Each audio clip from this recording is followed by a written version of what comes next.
Good morning from Panhandle Outdoors, America's only daily outdoor TV show.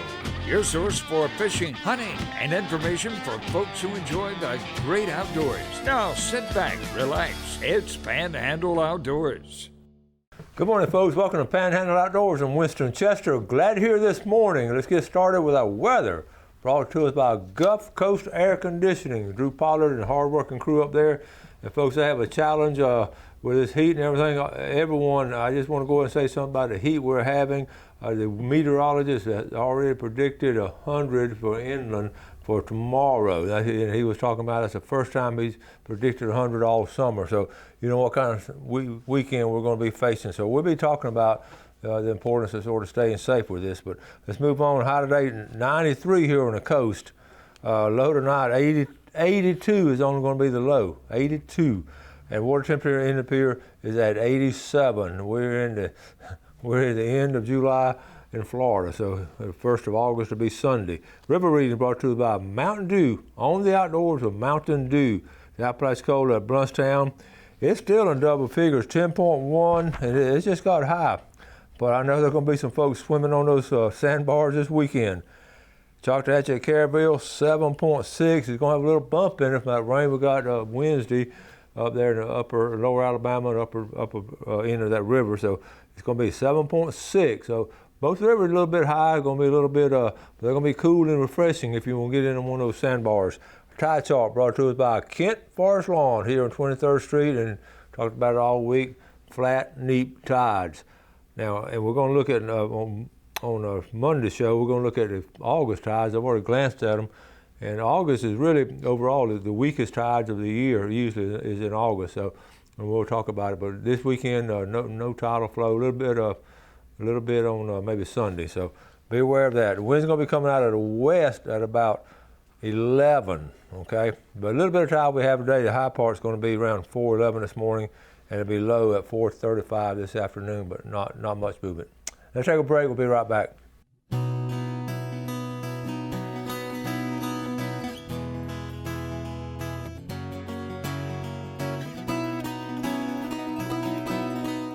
Okay, welcome back. On the phone, we have Captain Kim at Seaquarters Marina. Good morning.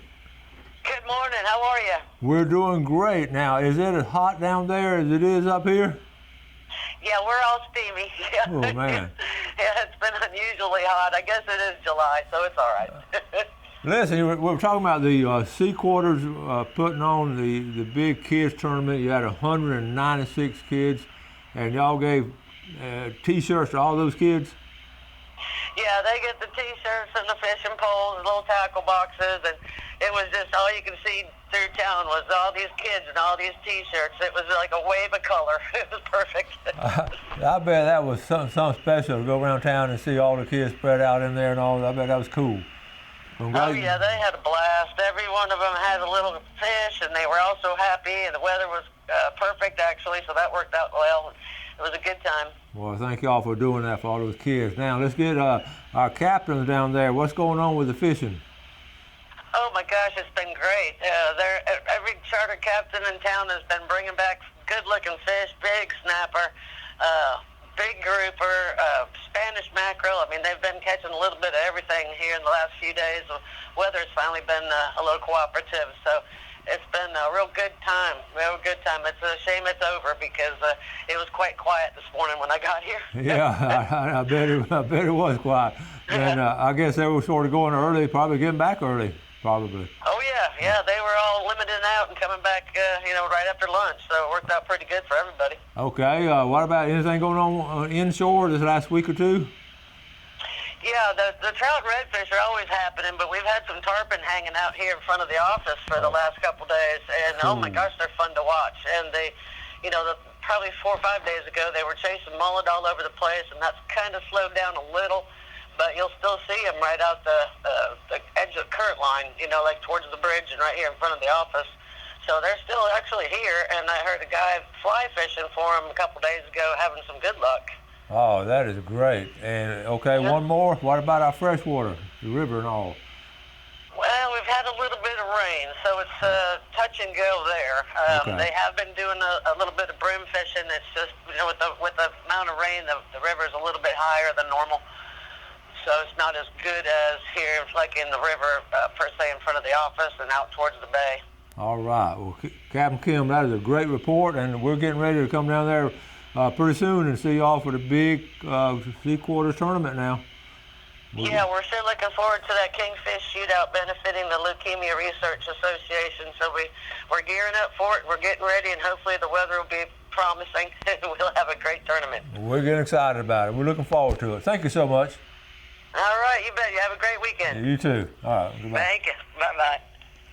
I tell you what, folks, there are not many places left like that area in Florida, and in a way, I don't want to advertise for them because I don't want a ton of people going down there putting all kind of condos up. But yeah, the same thing, I want to share with you what a special place it is and what's going on down there.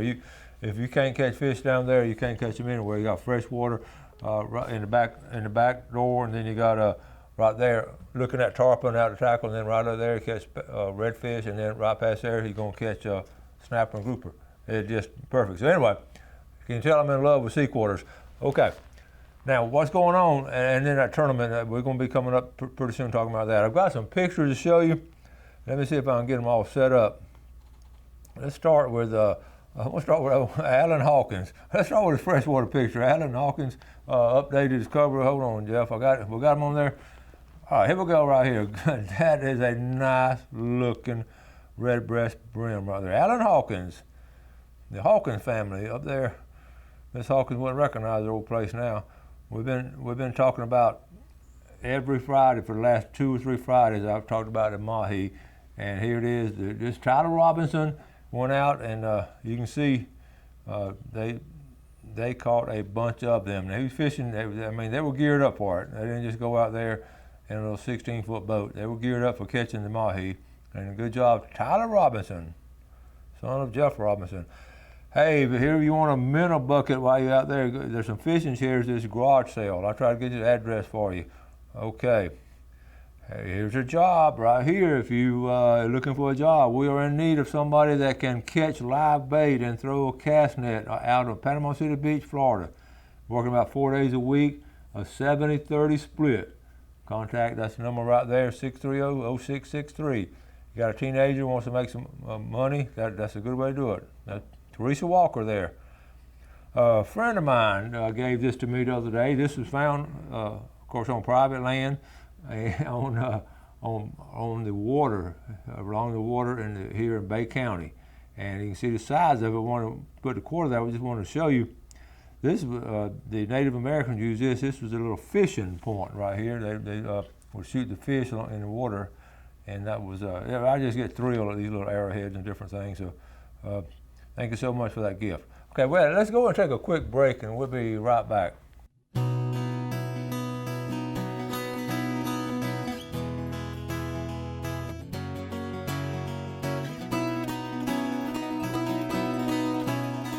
Okay, welcome back. Speaking of welcome, we've got a state record here, and congratulations to this folks out of this young man out of Gulf Breeze. It's the Florida State Gulf Kingfish, and we know this is a whiting, but it was your record of 2.8 has been certified. It was caught by Joseph Peckham out of Gulf Breeze, and it got a certificate coming in the mail and everything. And here's a picture of it right there. That's the Florida State record of the whiting, also called a Gulf Kingfish, but that's good eating. Well, I started thinking about this when I was looking at it and all, and I've caught whiting most of my life. We just never did. We got tickled because not many people wanted to catch whiting. In the early days, it was sort of I wouldn't say a trash fish. They just didn't want to food with it. They just wanted to try to catch pompano and all. And I just love catching whiting because, and I told people, when you put them, they're not good for freezing and all, but you just catch them and cook them fresh. They are really good. So we always targeted.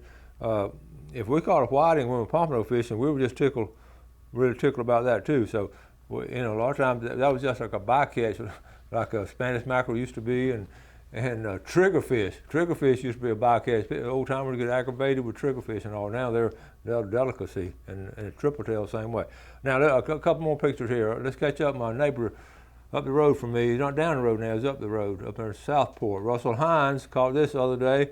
What a great fight. Pretty one right there, Russell. And I know that's a Southport family that loves to fish. A couple of generations. Rare image of a shark stepping on a Lego. If you've had little kids around the house building all these Lego things, and I promise you when you stepped on one, that's how you felt. I can remember that happening to us. Okay, we got a couple of things coming up now. This is a good ways off, but go ahead, like I always tell you, put this kind of stuff on your calendar. You may not even have it, like I said, we keep ours on the refrigerator, but the first weekend in November will be the 14th annual Elizabeth Bardolph Memorial Redfish Tournament. It'll be down to Sunjammers. It's been that way a good while, and the proceeds, of course, go to Bay County Boys and Girls Club and the swim program. So we all feel very strong about this tournament. And before that, though, Michael Harris, Seasons of Hope, is having a inshore tournament, and this is not that far off. I say not that far off, about 6 weeks, September 18th. We'll go and put that on the calendar. This is a good time of the year to fish, and they have all kind of categories and all kind of things given away. So that Panhandle Outdoors certainly want to support these two tournaments coming. This is just local folks doing some good things. The Botto family and Michael Harris family, the Harris family, putting on two good tournaments, two worthwhile tournaments, very similar to the leukemia fundraiser down there in Carabel. Now, I tell you, I wanted to, yesterday, I want to give some feedback to you from where we got the, when we showed Mr. Buchanan, Mr. Buck Buchanan's 103rd, we talked about him turning 103 and all, and did an interview with him. Here's some of the feedback we got. I just wanted to share with you, and this is from just different people and all. I'm just going to read it to you. I thought I would let you know that I really enjoyed your interview with Mr. Buck Buchanan. That was just so moving and awesome. Thanks for putting it on your show. I think the public probably really enjoyed it too, and an awful lot of history on Mr. Buchanan. Okay, here's another. My name is Sharon Holmes. I live in Alabama. My husband Richard and I watch your show every morning. We enjoy it and appreciate what you do to educate the public about the things you present on your show. Even though we don't know you personally, we sincerely appreciate all that you do for Bay County. And okay, we got this from Mark Stafford. Me and my mom enjoyed the show this morning, Mr. Chester. We knew some Buchanans up in North Carolina, but we look forward to watching the show tomorrow morning. He sent this the first day, and the storytelling is fascinating.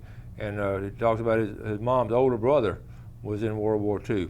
And in fact, there's a picture of him right there, up there in Alaska and all during World War II. He was 91. He was a SEAL, and his storytelling. But anyway, that's good. Just good feedback from all you folks, and we appreciate hearing from everybody. So anyway, and the thing about it, those things, like I say, was real, and the feedback we got was really good. So we do appreciate it. So now, what I want to do, I've got several other things to talk about. I don't have time to get to them. So let's go ahead and get ready for our giveaway. And if you have some interesting people, I mentioned this before, for us to interview and all, would like to do it, but I can't promise we'll do it. It's very time consuming, and I don't mind doing it, but there's just a lot of things that we have to sort of have to fall in place. We have to get it set up and everything, and Gail spends a lot of time editing it, and then Jeff has to go over it. So it's not our production staff. We at the end of the show, we don't put all these credits because we sort of a one-horse operation, but we're one strong horse. I can promise you that. Okay. So anyway, but send pictures in and all the stuff like that for old timers and all the things going on. I also wrote down something I do want to mention it. With this heat, talking about everything hot in the water, I know some of y'all still venture out in the woods early in the morning. Be careful of the ticks. Now, the ticks peak out in early summer, but they're still strong all summer long. So I ran across an article the other day about ticks in late summer, and most people don't think about it, so make sure you wear long pants off. All right, here we go. Let's give this away. How about the Los Angeles?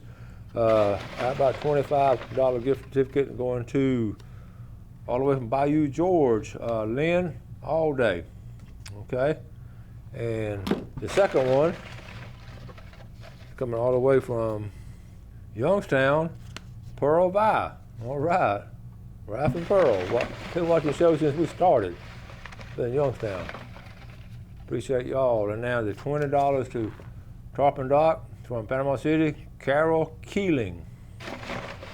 And the last but not least, the red snapper. You can't catch them now, so you got to go to the fish market and buy them. And that winner all the way from Southport, Honey Brigadio. So 1, 2, 3, 4. We got Bayou George, Youngstown, Panama City, and Southport. All right. Now we're going to get set up for our Friday fishing report, so we'll take a break and we'll be right back.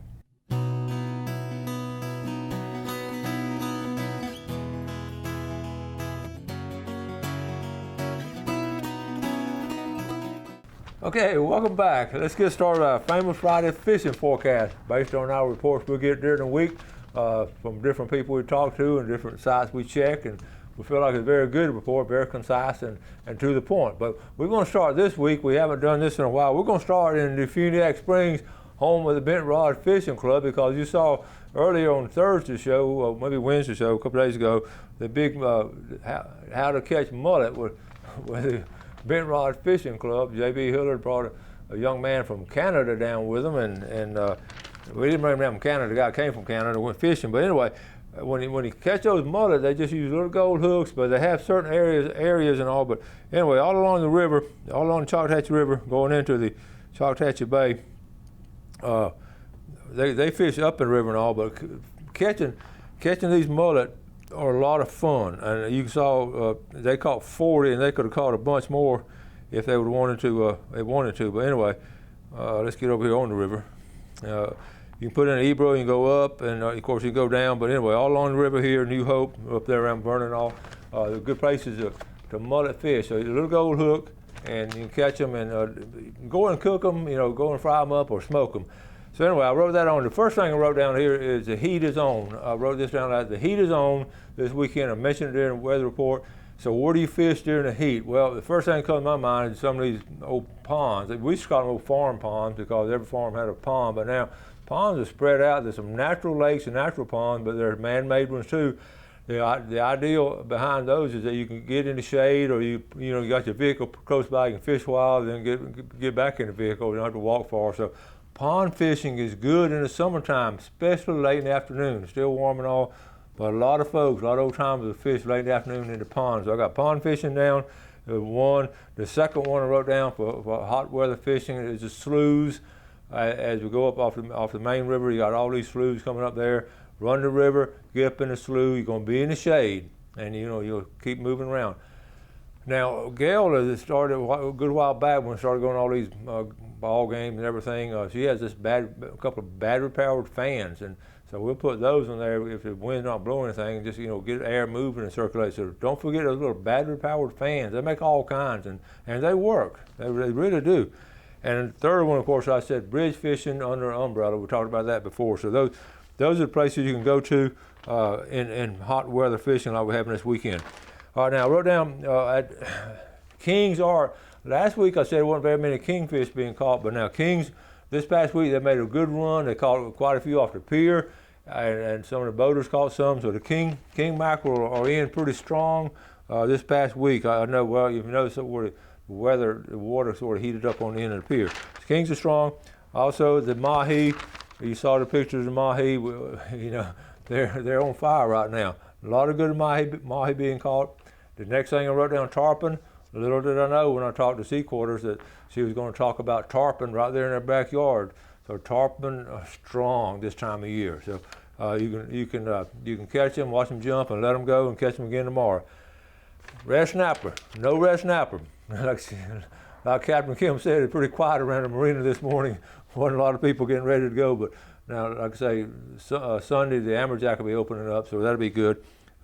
So anyway, and then we're getting ready for a big tournament. In the surf, I wrote down two things: so whiting and a lot of catfish out there. And those catfish are just staying. They aggravate me. They just so many of them out there. But now if a cell cat, I love catching cell cat, but I catch more of those in the bay. But those old catfish in the surf, they're just aggravating. So, but you can wade through them and catch some whiting, and still a few pompano being caught. But who was Brockmeyer said he was out there 6 hours and got 2 pompano. So I mean, you balance out if you want to catch pompano that bad. One thing too, I said for the weekend, you can fish the jetties. one of the things, I lost my, okay, here we go. Fishing the jetties, just want to mention the jetties right here. First of all, of course, being careful on it at San Andreas State Park, but fishing these jetties, well, they don't show up all that well, but anyway, fishing the jetties on the rocks here, just be careful out there and fish on the outgoing tide. You can really catch the big bull reds. Now you gotta watch the fishing off the rocks, because the rocks, you can see they're that's a pretty good picture of them. Just gotta be careful out there. They can mess up your ankles and all. So make sure you have shooting good footing and all. So listen, you can fish a while and then go into the kiddie pool and cool down. How about right there? So that's a great way. That's a great summer plan. I've done that before. The reason I said it, I used to get up really early and go to the state park at daybreak, fish a couple of hours. When it got hot, I just put my fishing gear, put it together, and sit on the edge of the rocks and just jumped in the water and just cooled off. So I don't know if people still do those kind of things, but I did. Okay. So okay, move on to freshwater catfishing in the river. We're talking about, Bill Allen and I were talking about that Wednesday. Bill Shields was able to set out some stuff. Brim fishing, fly fishing up in the sloughs. Like I said, it's going to be cool. Fly fishing is still really good in the late summer. The insects are still out there. They're not going anywhere. So that's a good report there. Inshore, like Captain Kim said, the inshore bite has been strong. I was thinking about it. You got some weeds and everything. I mentioned this the other day. You want to go ahead and put some weedless on your spoons and all. I talked about the gold spoon a lot. Make sure you get those weedless spoons so you can work your way through that grass a lot easier. So this is I think I covered about everything. Again, I'll go back to the top of the page where the heat is on. So be careful out there and drink plenty of water, and make sure you got everything on your face and arms covered. So take care of yourself. So anyway, and send the pictures. Fish early and fish late. I always say that, and I mean that too. Thank you so much for watching Panhandle Outdoors. We've had a great week. Next week, all kind of cool things coming on to share with you. And then we've got the tournament coming up next weekend down at Sea Quarters. It's about to get exciting here coming into the late summer and early fall. You have a great weekend. Do something good today for your fellow man. Enjoy your outdoors, and God bless. Thanks for watching America's only daily outdoor TV show, Panhandle Outdoors with Winston Chester, featuring hunting, fishing, and other activities and information to help you enjoy the great outdoors. Join us next time for Panhandle Outdoors.